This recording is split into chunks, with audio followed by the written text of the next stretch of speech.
आज बात करेंगे हम टाटा स्टील की। जैसा कि इसके नाम से पता चलता है कि ये स्टील के बिजनेस में डील करती है।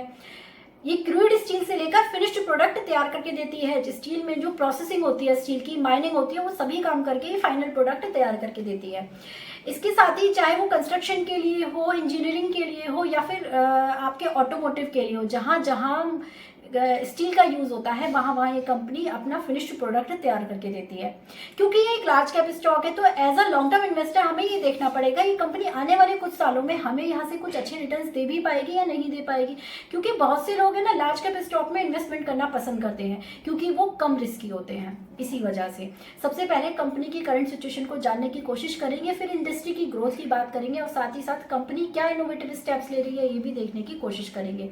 तो सबसे पहले कंपनी की करंट सिचुएशन की अगर बात करें ना, तो इनके यूरोप का बिजनेस जो है काफी डल चल रहा है। उसका रीजन ये है कि यूरोप में इन्होंने Q3 के जब रिजल्ट आए थे तो 2500 करोड़ रुपए का लॉस बुक किया था, जिस पे कंपनी का कहना था कि कंपनी का जो ये लॉस हुआ है वो इस वजह से हुआ है कि यूरोप में डिमांड कम हो गई, साथ ही साथ इनके डिमांड कम होने के साथ जो है कॉस्ट इंक्रीज हो गई। और एक पॉइंट ये भी था कि यूके के जो कुछ ऑपरेशन, यूके के जो बिजनेस है इनका, उसमें कुछ ऑपरेशनल इश्यूज देखने को मिले, जिस वजह से इनको ये लॉस हुआ। लेकिन इस पर कंपनी का कहना कि सबसे बड़ा जो लॉस हुआ था कंपनी को यूरोप के बिजनेस में, उसका सबसे बड़ा रीजन ये रहा था कि कंपनी का यूके में एक पेंशन फंड चल रहा है, जिसको कि कंपनी इंश्योरेंस को, जिसका जो मैक्सिमम पार्ट है वो इंश्योरेंस को ट्रांसफर किया जाता है, तो डेफर्ड टैक्स क्रेडिट होता है। और जब इसको एडजस्ट किया गया तो कंपनी को ये नॉन कैश लॉस देखने को मिला पूरे 2000 करोड़ रुपए का। तो आपको समझना पड़ेगा कंपनी के पास एक पर्टिकुलर रीजन है जिसकी वजह से इनकी Q3 के जो यूरोपियन बिजनेस था उसमें इनको लॉस देखने को मिला। साथ ही साथ जहां स्टील की बात आती है ना, इस इंडस्ट्री की बात, तो वहां पर प्राइसेस का, कॉस्ट का बड़ा फर्क पड़ता है। जहां कमोडिटी के प्राइस इंक्रीज हुए, किसी भी चीज की प्राइस इंक्रीज होते हैं ना, तो वहां इस इंडस्ट्री पे काफी फर्क पड़ता है। तो कंपनी का कहना है इस पर कि यूरोप में स्टील की प्राइस इंक्रीज हो रहे हैं, लेकिन साथ ही साथ गैस के जो एनर्जी के प्राइस है दे आर कमिंग डाउन। तो आने वाले टाइम में ये चीजें यूरोप के बिजनेस में काफी हद तक सॉर्ट आउट हो जाएगी इनकी। लेकिन इस पर इनका ये भी कहना है कि आने वाले 6 या 7 महीने में अभी यूरोप का बिजनेस इनका इसी तरीके से रहने वाला है, क्योंकि ये चीजें अभी आगे और भी कंटिन्यू रहने वाली हैं। तो इसमें थोड़ा कंपनी को वक्त लगेगा, ये बात हमें समझकर चलनी पड़ेगी कि कंपनी का जो यूरोप का बिजनेस है वो काफी हद तक सुधरेगा, लेकिन उसमें वक्त लगेगा। अगर यही हम इंडिया के बिजनेस की बात करें तो क्वार्टरली बेसिस पर काफ़ी अच्छी इम्प्रूवमेंट हुई है। उसका रीज़न ये रहा है कि यहाँ इंडिया में कॉस्ट कम हुई है और कंजम्पशन बढ़ा है स्टील का। तो यहाँ इनका ये भी कहना है कि लास्ट ईयर Q3 में इनके जो मार्जिन्स थे वो 27% पर स्टैंड करते थे और आज ये 7% तक रह गए हैं। तो यहाँ हमें समझना पड़ेगा कि इंडिया का बिजनेस और उसमें कंजम्पशन बढ़ रहा है, लेकिन साथ ही साथ जो इनके मार्जिन्स हैं वो कम हो रहे हैं। तो यहाँ पर जाहिर सी बात है आने वाले टाइम में कॉस्ट एक बहुत बड़ा फैक्टर रहने वाला है कंपनी के लिए। अब बात करते हैं Q1 की। हाई इन्वेंट्री कॉस्ट की वजह से फिर से इनके प्रॉफिट पर एक बड़ा फर्क देखने को मिला। यूरोप में इनके बिजनेस का 1569 करोड़ रुपीस का फिर से लॉस देखने को मिला। हालांकि इंडिया में 1% ऑन ईयर बेसिस पर इनका रेवेन्यू इंक्रीज हुआ है।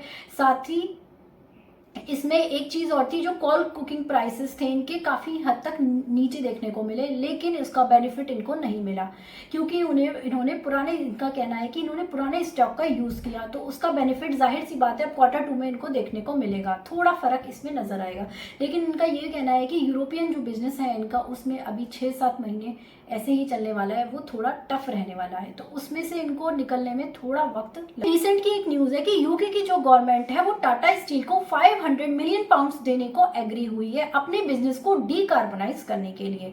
तो यहाँ आप इस न्यूज का मतलब ये मत समझना कि आपको स्टॉक के प्राइस में कुछ फर्क नजर आएगा, क्योंकि ये जो फंड इनको मिलेगा ना, वो अपने ऑपरेशंस को डीकार्बोनाइज करने के लिए मिलेगा। तो यहाँ आपको ये समझकर चलना पड़ेगा। साथ ही आपको ये भी बताऊं कि एक वक्त था जब टाटा स्टील का जो बिजनेस था 40% वो यूके से था और आज ये 10% पर स्टैंड करता है। आपको ये भी जानना पड़ेगा कि 10 मिलियन टन पर स्टैंड करता था और पिछले 10 सालों में ये 10 मिलियन टन से है ना 3 मिलियन टन पर सिमट कर रह गया इनका बिजनेस यूके का। लेकिन इंडिया का जो बिजनेस है वो आज अच्छा खासा ग्रो कर रहा है, इंडिया में कंजम्पशन बढ़ रही है, तो 20 मिलियन टन तक पहुंच चुका है इनका इंडिया का जो बिजनेस है। तो ये हमें समझकर चलना पड़ेगा कि इंडिया का बिजनेस जो है इनका अच्छा चल रहा है, आने वाले टाइम में भी अच्छा चलेगा। इसका रीज़न मैं आपको आगे की वीडियो में देती हूँ। हाँ, अगर हम इंडस्ट्री की बात करें ना, तो इंडिया जो है सेकेंड लार्जेस्ट प्रोड्यूसर है क्रूड स्टील की। यही हम अगर इंडिया में फिनिश्ड स्टील कंजम्पशन की बात करें तो वो 86.3 मैट्रिक टन है, और ये 2030 तक 230 मैट्रिक टन तक पहुंच जाएगी। और इंडस्ट्री की ग्रोथ की बात करें ना, तो 2024 में 6 से 7% की ग्रोथ इसमें हम देख सकते हैं। लेकिन मैं आपको ये बता दूं, यहाँ पे अगर हम टाटा स्टील की बात करें ना, तो ज़रूरी नहीं है ये इंडस्ट्री 2024 में 6 to 7% से ग्रो करेगी तो टाटा स्टील भी ग्रो करेगी। इसका रीज़न ये है कि जो टाटा स्टील के अदर बिजनेस है ना, अदर कंट्रीज़ में जो बिजनेस है वहाँ पर कुछ प्रॉब्लम्स चल रही हैं, उसी वजह से अभी यहाँ पर हो सकता है आपको बहुत बड़ा एक चेंज नज़र ना आए, लेकिन आने वाले टाइम में ये चेंज आपको ज़रूर नज़र आएगा। अगर टाटा स्टील की इंडिया में प्रोडक्शन कैपेसिटी की बात करें ना, तो ये 35 मैट्रिक टन है पर एनम, जिसको टाटा स्टील 55 मैट्रिक टन में कन्वर्ट करना चाहता है 2030 तक। तो ये कंपनी का विजन है। अभी साथ में आपको ये भी बता दूं कि कंपनी को अपने बिजनेस को डीकार्बोनाइज करने के लिए काफ़ी इनोवेटिव स्टेप्स की ज़रूरत है, जो कि कंपनी ले भी रही है।